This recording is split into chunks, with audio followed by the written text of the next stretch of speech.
Good morning. আজকে class 8-এর ম্যাথে শতকরা শেখানো হবে। শতকরা শতকরা জিনিসটা কি এটা আগে বুঝে নাও।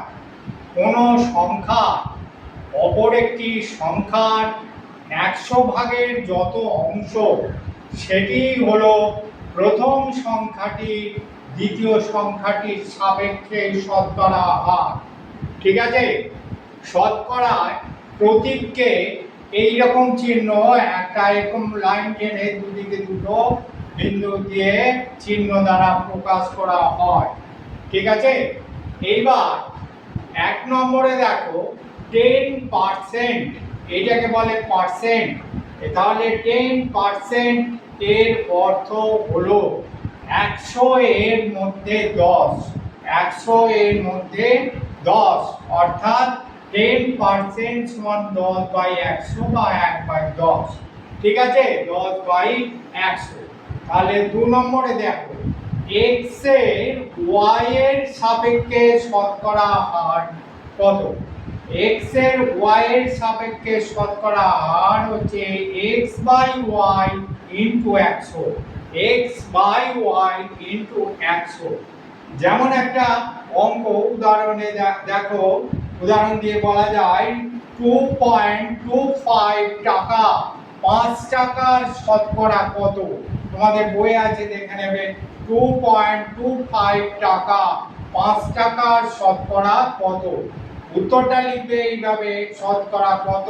2.25/5 ইনটু 100% সমান হচ্ছে কি, পয়েন্টটাকে তুললে তলায় 100 চলে এলো, কারণ পয়েন্টের পরে 2 ঘর আছে, তাহলে একের গায়ে দুটো শূন্য, আর এটা 225/5 ইনটু 100, আর এটা 100 যেমন গণিত ছিল।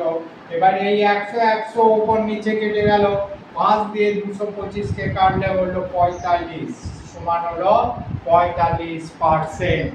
ঠিক আছে? এবার 3 নম্বরে আসি। কোন সংখ্যার x% সমান সংখ্যাটি ইনটু x/100, x/100। কোন সংখ্যার x% সমান সংখ্যাটি ইনটু x/100। যেমন একটা উদাহরণ দিয়ে বলা যায় 80 টাকার 15% এর মান নির্ণয় করো। 80 টাকার 15% এর মান নির্ণয় করো। উত্তরে কিভাবে লিখবে? 80 টাকার 15% সমান হচ্ছে 80 ইনটু 15/100, 80 ইনটু 15/100।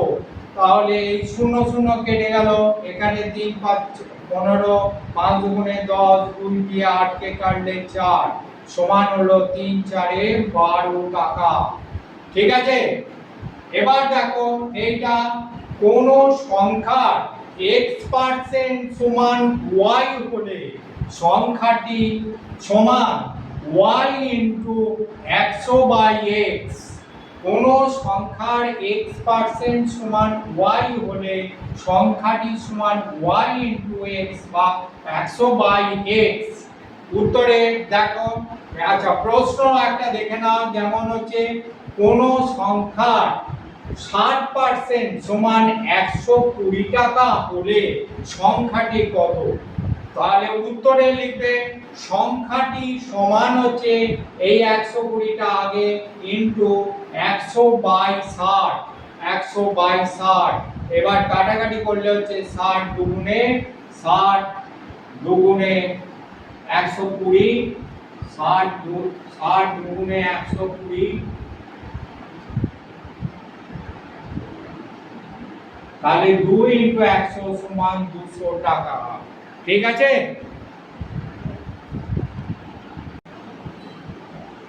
পরের অঙ্কটা দেখে নাও।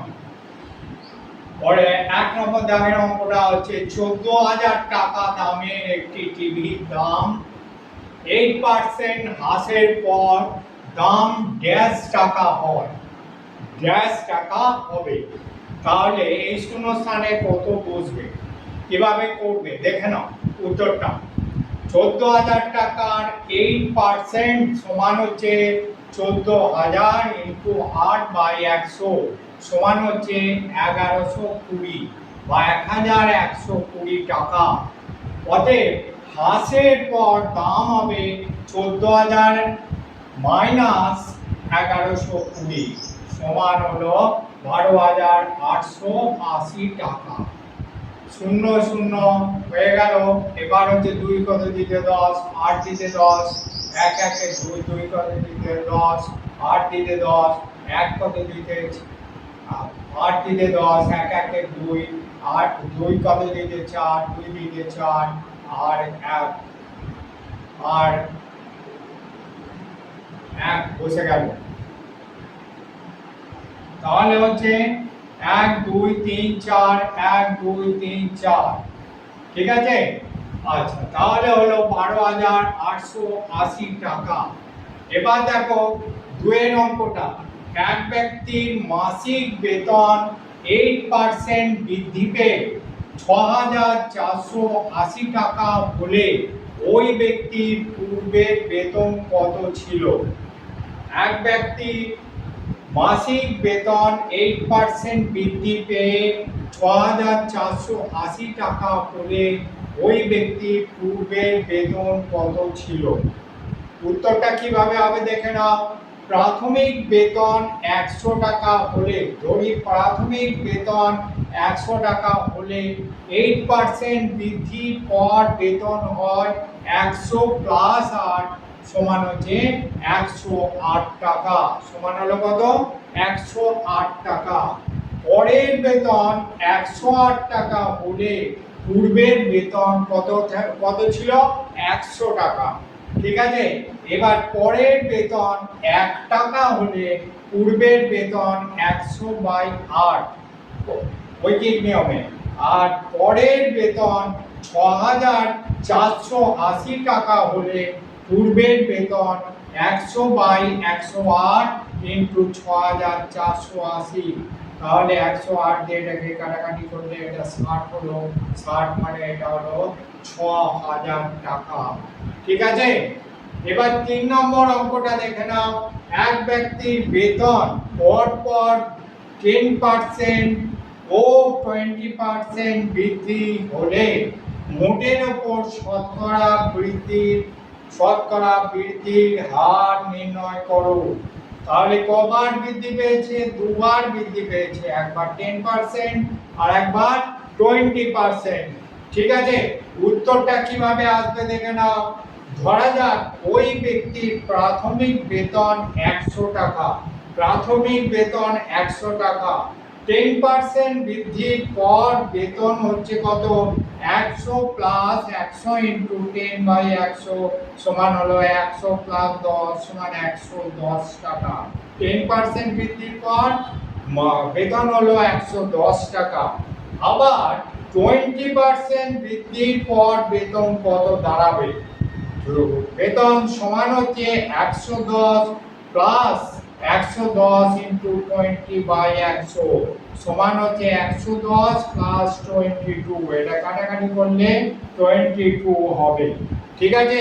এখানে হচ্ছে 0 0 কেটে গেল, 0 0 কেটে গেল, 11 দুগুণে 22। ঠিক আছে। 11 মানে হলো 132 টাকা। 110 প্লাস 22 সমান হলো 132 টাকা। তাহলে 100 টাকায় বৃদ্ধি হয় কত? 132 মাইনাস 100 সমান 32 টাকা। সুতরাং মোটের ওপর বৃদ্ধির হার 32%। মোটের ওপর বৃদ্ধির হার 32%।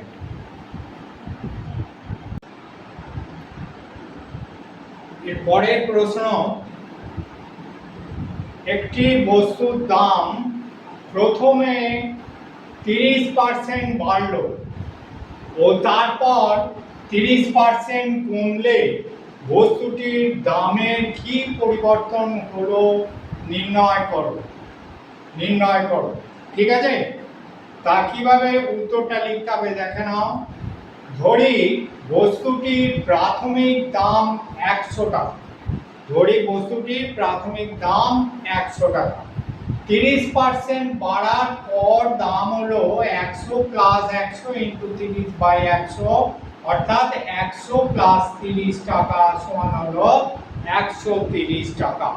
ঠিক আছে, আবার কি বলেছে না 30% কমার পর দাম, 30% কমার পর দাম 130 মাইনাস বিয়োগ হবে, যেহেতু কমে গেছে তাহলে 130 মাইনাস 130 ইন্টু 30/100 সমান হচ্ছে 130 মাইনাস এটা কাটাকাটি করলে 3×13 = 39 টাকা সমান হলো 91 টাকা। সমান কত?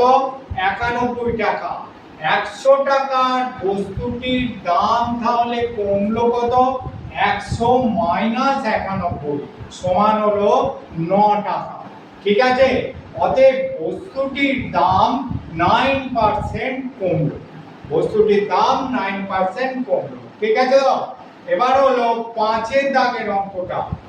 একটি বর্গক্ষেত্রের প্রতিটি বাহুর দৈর্ঘ্য, একটি বর্গক্ষেত্রের প্রতিটি বাহুর দৈর্ঘ্য 10% বাড়ালাম, এটা তোমাদের বইয়ে আছে, 10% বাড়ালাম, ওই বর্গক্ষেত্রের ক্ষেত্রফল শতকরা কত বাড়লো? ত্রৈরাশিক পদ্ধতিতে হিসাব করো, ত্রৈরাশিক পদ্ধতিতে হিসাব করো। উত্তরটা কিভাবে হবে দেখে নাও। ধরি বর্গক্ষেত্রের প্রতিটি বাহু 100 একক, বর্গক্ষেত্রের তাহলে ক্ষেত্রফল কত? 100 হোল স্কয়ার, আমরা জানি বর্গক্ষেত্রের ক্ষেত্রফল বাহু স্কয়ার, তাহলে 100 হোল স্কয়ার সমান হচ্ছে একের গায়ে 4টে শূন্য বর্গ একক। 10% বৃদ্ধি হয়ে বাহুর দৈর্ঘ্য হয় 100 প্লাস 100 ইন্টু 10/100 সমান হচ্ছে 100 প্লাস 10 সমান হলো 110 একক। ঠিক আছে, ক্ষেত্রফলের সময় বর্গ একক এটা লিখতে ভুলবে না, আর যখন বাহুর দৈর্ঘ্য হচ্ছে তখন শুধু একক এটা লিখতেও ভুলবে না। এবার হলো কি, তাহলে বর্ধিত বর্গক্ষেত্রের ক্ষেত্রফল কত হবে? 110 একক হচ্ছে বাহুর দৈর্ঘ্য, তাহলে ক্ষেত্রফল হচ্ছে 110 হোল স্কয়ার সমান 12,100 বর্গ একক, 12,100 বর্গ একক। আমাদের ক্ষেত্রফল বৃদ্ধি পায় 12,100 মাইনাস 10,000 সমান হলো 2100 বর্গ একক, 2100 বর্গ একক। এবার হলো কি না ত্রৈরাশিক পদ্ধতিতে হিসাব করতে বলেছে। এখানে কিন্তু ঐকিক নিয়ম ব্যবহার করলে হবে না, যেহেতু ত্রৈরাশিক পদ্ধতিতে বলেছে তাহলে ত্রৈরাশিক পদ্ধতি করতে হবে। তাহলে গণিতের ভাষায় সমস্যাটি হলো একদিকে লেখা হলো ক্ষেত্রফল, এটা প্রাথমিক ক্ষেত্রফল, আর এটা হলো বৃদ্ধির ক্ষেত্রফল। তাহলে এখানে 10,000, এখানে হলো 2100, এখানে 100, এখানে জিজ্ঞাসা চিহ্ন। সরল সম্পর্কে আছে, নির্ণেয় ক্ষেত্রফল বৃদ্ধির শতকরা হার সমান হচ্ছে 2100 ইন্টু 100/10,000 সমান 21%। আজ এই পর্যন্তই। আমার চ্যানেলের নাম রামকৃষ্ণ টিউটোরিয়াল। যদি ভালো লেগে থাকে একটা অবশ্যই সাবস্ক্রাইব করবে এবং লাইক দেবে। আজ এই পর্যন্তই, পরের ভিডিওতে আবার দেখা হবে।